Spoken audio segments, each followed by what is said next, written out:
Avant que les hommes ne tracent des cartes et ne nomment les vents, avant que les ports ne s'ouvrent et les navires osent défier les horizons, la mer avait déjà un maître qui ne cessera de faire trembler la terre à celles et ceux qui s'opposeront à lui. Il s'appelle Poséidon. On dit qu'il naquit dans la peur et le silence. Son père Cronos devait avaler ses propres enfants pour échapper à une prophétie.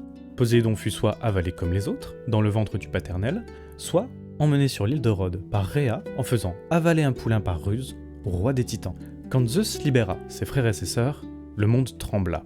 Les titans tombèrent et les frères tirèrent au sort le royaume. À Zeus, le ciel et le pouvoir, à Hadès, le royaume des morts, et à Poséidon, la mer infinie. Contrairement à Zeus, ce n'était pas un dieu des lois. Contrairement à Athéna, ce n'était pas non plus un dieu de la raison. Il était l'instinct, la force brute et le chaos ancien.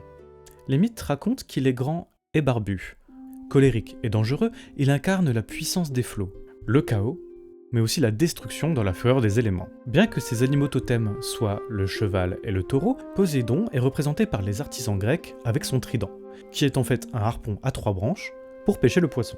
Il est d'ailleurs souvent aussi représenté avec un poisson embroché ou tenu à la main. D'un seul coup abrupt, il pouvait faire lever les vagues et les faire passer par-delà des falaises. C'est pourquoi beaucoup de marins versaient de l'huile ou du vin dans la mer avant de prendre le départ, signe de bon augure et de retour sur terre.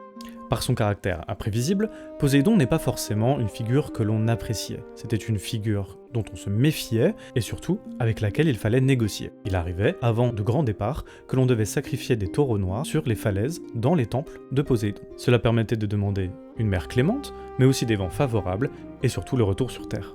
Quand la mer se déchaînait, certains chantaient en son nom, d'autres jetaient des bijoux et autres objets précieux pour calmer sa colère. Quand on revenait enfin sur terre sain et sauf, il arrivait qu'on sculptait quelques petites statuettes de navires, de tridents ou encore de dauphins.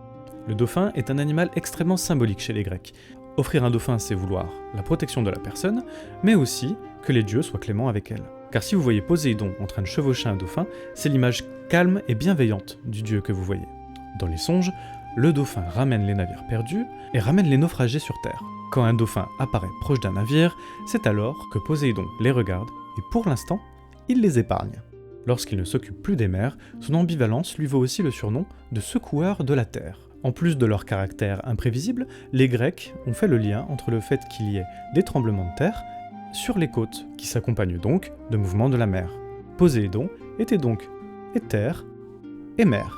Et quand la colère grondait sous les flots, des villes pouvaient même tomber. Au IVe siècle avant notre ère, au nord du Péloponnèse, se trouvait une cité prospère nommée Éliké. Éliké était riche, puissante, et surtout placée sous la protection de Poséidon. La ville possédait même un grand sanctuaire à sa gloire, et les habitants se vantaient d'être sous sa protection. Mais un hiver, des signes inquiétants apparurent. La mer se mit à reculer sans raison, les animaux commençaient à prendre la fuite, les puits se troublèrent, et les anciens commençaient à alerter de la situation. Mais personne n'écouta. Puis la nuit suivante, la terre trembla, le sol s'ouvrit et les maisons tombèrent. La mer entra alors dans un fracas à l'intérieur de la ville et Éliké disparut. À la place, un lagon, des ruines ensevelies, une ville perdue et silencieuse. Éliké n'était plus. Après la disparition d'Éliké, les Grecs commençaient à renforcer le culte de Poséidon. Des légendes et des dictons ont été créés spécialement pour ne pas l'oublier. Par exemple, les anciens disaient que les tremblements de terre étaient dus au pas de Poséidon marchant sous la terre. Quand Poséidon désirait quelque chose, le monde entier venait à se mouvoir. Les cycles marins et les marées étaient dus au comportement et aux volontés de Poséidon. Alors, lorsque quelque chose lui déplaisait, il remodelait le monde à sa façon. Les flots s'agitaient, les rochers se fendaient, les vents tournaient. Poséidon se disputait aussi beaucoup avec les autres dieux, notamment avec Hadès, qui par exemple en voulait à Poséidon de faire trembler le sol, qui risquait de faire s'effondrer le plafond des enfers. Sur la grande majorité des sujets, Poséidon gagnait rarement la victoire. Outre son conflit avec Athéna, Poséidon revendique plusieurs villes portuaires, dont celle de Corinthe, qu'il obtiendra contre Hélios. Dans certains récits, Poséidon complote même contre Héra et Athéna afin de reprendre le pouvoir à Zeus. Il cherche donc à l'enchaîner, mais cela échoue. Et Zeus n'est pas forcément revanchard, il oublie. Depuis, Poséidon obéit à Zeus, mais ne s'avoue jamais dominer. Après une faute contre Zeus, Apollon et Poséidon sont punis. Ils doivent servir un mortel, le roi Laomédon de Troie. Ils construirent les murailles de la cité, mais le roi n'a jamais daigné les payer. Apollon envoie donc la peste, Poséidon envoie lui un monstre marin. Comme quoi, avant la prise de Troie, la ville était déjà quand même bien menacée par la mer. Sur l'Olympe, Poséidon ne trouvait jamais le repos. Trop de regards, trop de lois, trop de rythme, et Poséidon, lui, étouffait. Alors, il quittait la hauteur des dieux et alla quelque part où les dieux ne pouvaient pas le trouver. Dans la mer, dans les grottes humides, dans les sources cachées, ou les rivages encore vierges. Ici vivaient les nymphes, et il désirait vivre de grandes aventures amoureuses avec elles, mais aussi avec des déesses ou encore avec des mortels, attirés par leur fragilité comme par leur beauté. Mais alors lorsqu'il se sentait rejeté ou humilié, son sentiment amoureux se transformait en châtiment. En se sentant plus bas que terre, il est possible que Poséidon ait transformé ses amantes en îles. Pour un grec, une côte n'était pas forcément neutre. Elle avait un caractère attribué par Poséidon. Alors, lorsqu'une île semblait hospitalière, on disait que Zeus avait aimé sans colère. Pour les Grecs, la géographie n'était pas écrite par hasard, mais par l'amour d'un dieu. Chaque côte était une mémoire, chaque île, un cœur figé dans la mer. L'un de ces rares amours apaisés fut Amphitrite, une nymphe de la mer. Quand Poséidon la demanda en mariage, elle prit alors la fuite et se réfugia aux confins de la mer, là où les dieux hésitent même à aller. Poséidon, pourtant maître des flots, la laissa faire. Il envoya plutôt un dauphin, et l'animal la trouva. Le dauphin parla au nom des dieux, et sans menace. Mais il venait plutôt avec une promesse, celle que Poséidon fait à Amphitrite pour régner avec lui. Amphitrite accepta, et devenue alors la reine des mers. Poséidon plaça alors le dauphin dans les étoiles, permettant par là même aux marins de pouvoir se repérer sur la mer. Cependant, un héros ne sera jamais aidé par les dauphins durant toute son odyssée, ce qui le vouera alors à l'errance sur la mer. Cette personne osa défier Poséidon. Cette personne est Ulysse, roi d'Ithaque. Un jour, il dut aveugler Polyphème, le fils de Poséidon, pour sa propre survie. Polyphème est un cyclope. C'est le fils de Poséidon et il est très aimé par celui-ci.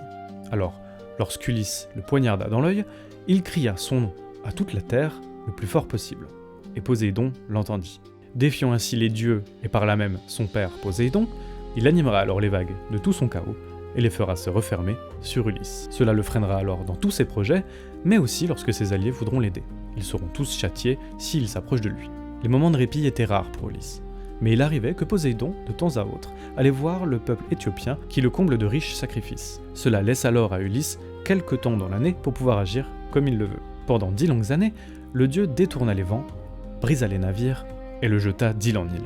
Une fois qu'il eut perdu la totalité de ses compagnons, il sera aidé par Athéna pour retourner sur Ithaque et reconquérir sa femme Pénélope. Ulysse ne devait pas périr. En vérité, il devait comprendre qu'on ne défie pas la mer sans en payer le prix. Quand la mer se calme, quand l'écume tombe sur le sable, on pense que Poséidon s'est tu. Mais le dieu n'oublie jamais.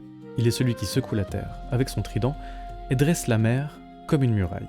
Il a poursuivi Ulysse non par cruauté gratuite, mais parce que celui-ci a blessé l'un des siens, et croire que l'on peut défier l'océan sans en payer le prix.